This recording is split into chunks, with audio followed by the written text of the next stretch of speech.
सध्या संपूर्ण राज्यात गणेश उत्सवाची धूम सुरू आहे. घरातील गणपती बरोबर सार्वजनिक गणपतीही विराजमान झाले आहेत. सगळीकडे उत्साहाचं वातावरण आहे. पण महाराष्ट्रात असं एक गाव आहे ज्या गावामध्ये गणेश उत्सव केला जातो, पण घरात किंवा सार्वजनिक मंडळात गणपती बसवला जात नाही. हे गाव सातारा जिल्ह्यात आहे. त्याच्या मागची कथाही रोचक आहे. गेले कित्येक वर्षांपासून या गावामध्ये अशाच पद्धतीने गणेश उत्सव साजरा केला जातो. चला तर मग जाणून घेऊया या गावाबद्दलची अधिकची माहिती. त्याचबरोबर गावामध्ये गणपती का बसवला जात नाही, या मागची आख्यायिका नेमकी काय आहे त्याबद्दलची माहिती. अंगापूर हे असं गाव आहे की या गावामध्ये गणेश चतुर्थीला हे अनंत चतुर्दशी संपूर्ण महाराष्ट्रामध्ये गणपती बसवला जातो, प्राणप्रतिष्ठा होत असते.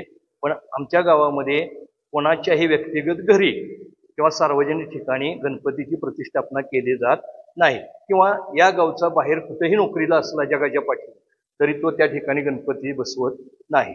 तर त्याच्या पाठीमागचं कारण असं आहे की आमच्या गावामध्ये ज्या गणेशाच्या पुढं आहे तो आत्मगजानन त्याचं नाव आहे, तो स्वयंभू गणेश आहे. आणि गणपती उत्सव हा लोकमान्य टिळकांनी अलीकडे चालू केला स्वातंत्र्यासाठी. त्याच्या पाठीमागचा उद्देश हा वेगळा, म्हणजे धार्मिक आणि देशभक्तीपर असा होता. पण आमच्या गावामध्ये मात्र हा उत्सव आहे तो 250 वर्षाची साधारणतः परंपरा आहे. आणि ह्या 250 वर्षाची परंपरा या गणपतीची असल्यामुळं त्या ठिकाणी की स्वयंभू गणेशाची आपण यात्रा करतोय किंवा हा उत्सव आहे. मग असं असल्यानंतर मातीच्या गणेशाची प्राणप्रतिष्ठा कशाला करायची, हा उद्देश लक्षात ठेवून आमच्या पूर्वजांनी की त्यावेळेला सार्वजनिक गणेशाला स्वरूप न देता हाच उत्सव वृद्धिगत करण्याचं ठरवलं होतं. आणि त्यामुळं हा उत्सवांचा गणेश चतुर्थी आणि पंचमी या 2 दिवशी होतो. या उत्सवाला गणेश उत्सव नाही तर अंगापूरचा भद्रोत्सव म्हणून हा प्रसिद्ध आहे. आता भद्रोत्सव का, त्याची 2 कारणं आहेत की भाद्रपद महिन्यामध्ये येतो म्हणून भद्रोत्सव. पण त्याच्यापेक्षा समर्पक असं वाटतं की या गणेशाचे जे भक्त आहेत सुवर्णकार समाजाचे दीक्षित, त्यांचा मुख्य मान आहे. आणि ते मानकरी पंचमीच्या दिवशी त्यांच्या डोक्यावरती भद्रपात्र दिलं जातं. ते भद्रपात्र मातीचं पात्र, भद्र म्हणजे माती, ते मातीचं पात्र म्हणून भद्रपत्र घेऊन ते प्रदक्षिणा दोन्ही गावात करतात, म्हणून त्याला भद्रोत्सव असं म्हणतात. म्हणजे हा चतुर्थी आणि पंचमीचा असणारा मोठा उत्सव आहे. त्याच्या पाठीमागे असं कारण आहे की बरेचशा ठिकाणी गणपतीचे भक्त जर असतील ते शक्यतो ब्राह्मण, गुरव किंवा दुसरे असतात. पण इथं मात्र मुख्य मान हा सुवर्णकार समाजाचा. त्याला कारण असं आहे, सुवर्णकार समाजाचे आमच्या इथं दीक्षित कुटुंब आहेत, त्यांचे पूर्वज ह्याचे मानकरी आहेत. आणि ती परंपरा आज देखील 6व्या पिढीमध्ये 6व्या-7व्या पिढीमध्ये ती चालवली जाते. ते आख्यायिका अशी सांगितली जाते की या गावातून 2 भक्त त्याच्यामध्ये ते सुवर्णकार समाजाचे होते, इथून मोरगावला जायचे. हे गणेशाचं आमचं जे आहे ते मोरगावचं उपपीठ आहे. आणि या गणपतीचं जे तोंड आहे ते मोरगावकडे आहे. मोरगावकडे तोंड आहे, उत्तराभिमुख असणारा हा गणपती आहे. कारण मोरगावच्या मूर्तीशी मंदिराचं स्थापत्य वगैरे सर्व साम्य आहे.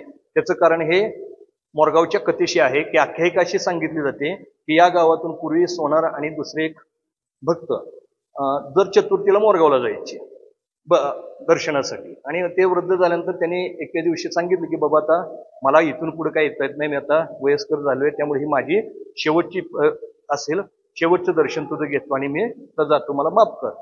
त्या रात्री तिथं थांबल्यानंतर त्यांना दृष्टांत झाला की मी तुझ्या पाठीमागे येत आहे, तू पाठीमागे वळून पाहू नको. दुसऱ्या दिवशी सकाळी ते हल्ले तिथून आणि पाठीमागे त्यांचे आवाज येत होता. त्यांनी काय पाठीमागे पाहिलं नाही. पण या ठिकाणी आल्यानंतर इथं आमच्या गावची वेस आहे. मग इथं आल्यानंतर त्याला वाटतं की आता आपण गावच्या वेशीत आलोय, आता पाठीमागे बघायला काय हरकत आहे. म्हणून त्याने या ठिकाणी पाठीमागे वळून पाहिलं तर त्याच ठिकाणी आवाज वगैरे सगळे लुप्त झाले आणि तिथे खड्डा पडला किंवा त्या ठिकाणी ते पाहिले काहीच नव्हतं. आणि नंतर संध्याकाळी त्या भक्तांच्या स्वप्नात मोरगावचे गणेश आल्याने त्यांनी सांगितलं की मी सांगितलं होतं तू पाठीमागे पाहू नको, तू पाठीमागे पाहिलं, त्यामुळं जिथं पाठीमागे वळून पाहिलं त्याच ठिकाणी मी आहे, अन्यथा मी तुझ्या घरी आलो असतो. ठीक आहे. आणि त्याच ठिकाणी आता जी मूर्ती सिंहासन आहे ते ठिकाण आहे आणि त्याच ठिकाणी ती गणेशाची मूर्ती आहे. महाराष्ट्रातील अंगापूर हे असं एकमेव गाव आहे की ज्या गावामध्ये घरामध्ये किंवा सार्वजनिक मंडळामध्ये देखील गणेश उत्सव साजरा केला जात नाही किंवा प्रतिष्ठापना देखील केली जात नाही. अंगापूरची वैभवशाली परंपरा गेल्या 250 ते 300 वर्षापासून अखंडितपणे चालू आहे आणि ही अशीच परंपरा अखंडितपणे कायमस्वरूपी चालू राहणार असल्याचे देखील ग्रामस्थांनी सांगितलं आहे. न्यूज 18 लोकल साठी शुभम बोडके, सातारा.